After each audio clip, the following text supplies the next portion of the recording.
अस्सलाम वालेकुम दोस्तों, मैं हूं आपका एडवाइज़र आफ्ताब शकील। आज की वीडियो में मैं आपको बताऊंगा कि फ़र्द बराए इकरारनामा क्या होती है, इस फ़र्द को किन मकासद के लिए इस्तेमाल किया जाता है और जो हम फ़र्द निकलवाते हैं उसको हम किस तरह से पढ़ और समझ सकते हैं।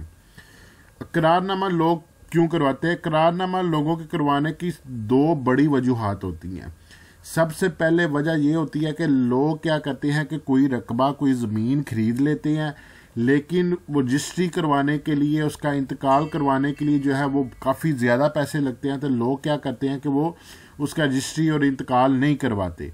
वो क्या करते हैं, वो कहते हैं जी हम इसका करारनामा करवा लेते हैं। करारनामे पे सिर्फ 1200 रुपये वाला स्टाम्प निकलता है, 1200 रुपये खर्चा आता है और करारनामे का स्टाम्प हो जाता है। तो इसलिए जो लोग हैं वो अपना, कुछ लोग क्या करते हैं कि वो अपने पैसे बचाने के लिए उसकी रजिस्ट्री नहीं करवाते, करारनामा करवा लेते हैं। कुछ लोग क्या करते हैं कि उनके पास अमाउंट थोड़ी सी होती है, इतनी अमाउंट होती है कि वो सिर्फ जगह खरीद सकते हैं, लेकिन उनके पास रजिस्ट्री के पैसे अवेलेबल नहीं होते। तो वो क्या करते हैं, जिस बंदे से जगह खरीदी होती है उसे इकरारनामा करवा लेते हैं, इकरारनामे का स्टाम्प करवा लेते हैं कि अभी मेरे पास रजिस्ट्री करवाने के लिए पैसे नहीं है, जब मेरे पास रजिस्ट्री करवाने के लिए पैसे होंगे तो मैं आपसे रजिस्ट्री करवा लूँगा। तीसरे नंबर पे क्या होता है कि कुछ लोग जो है वो जगह खरीद लेते हैं, उसकी पेमेंट कुछ दे देते हैं, कुछ पेमेंट देनी बकाया होती है।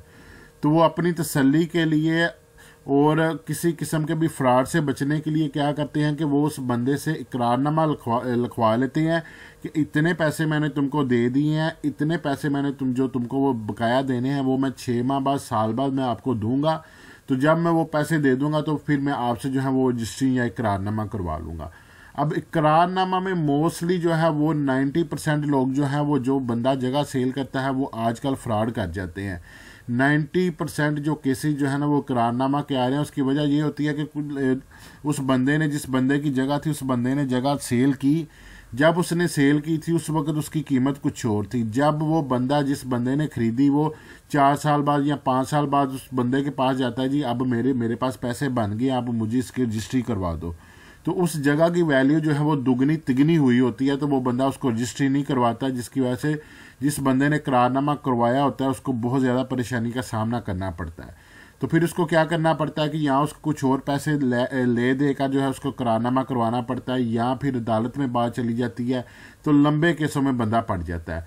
तो करारनामा करवाने के लिए कुछ चीज़ों का भी ख्याल रखना चाहिए। उससे पहले मैं आपको जो है वो फ़र्द दिखाता हूँ कि ये फ़र्द बराए इकरारनामा, ये देखिए वाटर मार्क लगा हुआ है फ़र्द बराए इकरारनामा का। इस फ़र्द को हम किस तरह से पढ़ सकते हैं जी? ये सबसे ऊपर ये कॉर्नर में लिखा हुआ जी महाल। महाल का मतलब होता है जिस इलाका, जिस मौज़ा की ये फ़र्द है उसका नाम लिखा होगा, आगे तहसील ये लिखी होगी जिस तहसील की, और ज़िला लिखा होगा। फ़र्द कौन से साल की है? 2019-20 की है। इसके वर्क नंबर कितने हैं? 1/6 लिखा हुआ है।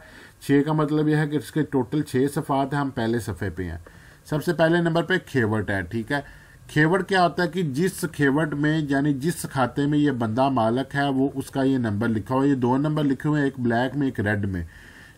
जो रेड में है ये इसका पुराना खाता नंबर। अगर हम चेक करना चाहें कि ये बंदा पीछे से कहाँ से मालिक बन के आ रहा है तो हम 315 खाते में जाएंगे। अगर हम चेक करना चाहिए इसका नया खाता कौन सा है तो वो 339 खाता नंबर है। ये इसका खतूनी नंबर है। रेवेन्यू ने हर बंदे को काश्तकारी के लिहाज से एक मखसूस नंबर अलाट किए हैं जिसको खतूनी काश्तकार नंबर कहा जाता है। ये इस बंदे का नाम, वल्दियत, कौम और नीचे ID कार्ड नंबर है और नीचे इसकी पिक लगी हुई है जिसको हमने ब्लर किया हुआ है।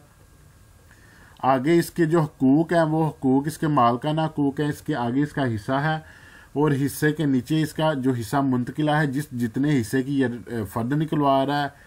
और ये लिखा हुआ है जी इसका मखसूस रकबा। इस पूरे खाते में इसका कितना रकबा है जी? महकमा माल में सबसे पहले नंबर पे कनाल पढ़ा जाता है, फिर जो है वो मरले पढ़े जाते हैं, फिर जो है वो फिट पढ़े जाते हैं। 1 कनाल 10 मरले का खाता है और ये रेड कलर में रकबा मुंतकिला लिखा है 1 कनाल 10 मरले, यानी 1 कनाल 10 मरले का खाता था और 1 कनाल 10 मरले का ये बंदा इकरारनामा करके दे रहा है। इसके किताब कितने हैं? किताब क्या होते हैं कि इस खेवड़ में कुल खसरे कितने हैं? ये 1 खसरा है इस पूरे खेवड़ में। सालम खाता जो है इसका वो 3 कनाल का है। ये एंड पे जो है वो कैफियत लिखी हुई है। कैफियत में क्या होता है कि कोई भी स्टे लगा हो, कोई भी नाम दुरुस्ती की फ़र्द बदर बनी हो, या कोई भी इंतकाल हुआ हो, कोई भी नया मालक बना हो, तो वो सारा जो है ना डाटा इस कैफियत के खाने में लिखा होता है। नीचे क्या जी, नकल मुताबिक असल है, यानी जो महकमा माल में रिकॉर्ड था उसके मुताबिक ये नकल तैयार की गई है। ये फ़र्द बराए करारनामा, यहाँ पे भी बाकायदा लिखा हुआ है ये किस चीज़ की फ़र्द है। जिस बंदे ने टोकन लिया था उसका नाम, उसकी कौम, उसका ID कार्ड नंबर, उसकी पिक। जिस लड़के ने कंप्यूटर सेंटर से फ़र्द जारी की थी उसका नाम, जिस तरीक को फ़र्द जारी हुई, जिस तरीक को फ़र्द प्रिंट हुई। तो ये राजिल कार्ड सेंटर, जिस राजिल कार्ड सेंटर से फ़र्द जारी हुई, सर्वर सेंटर फीस, इस फ़र्द की कितनी फ़ीस बैंक में जमा हुई है वो प्रिंट है, और जी इस ID के अंगेंस्ट जो फ़र्द है वो जारी हुई है।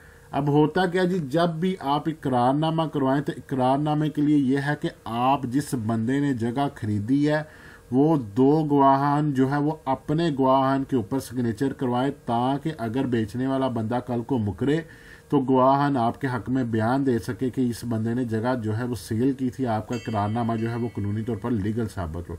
अगर आपको किसी भी किस्म की जो है वो प्रॉब्लम है तो आप कमेंट्स करें, हम इंशाल्लाह वीडियो बनाकर अपने चैनल पर शेयर करेंगे।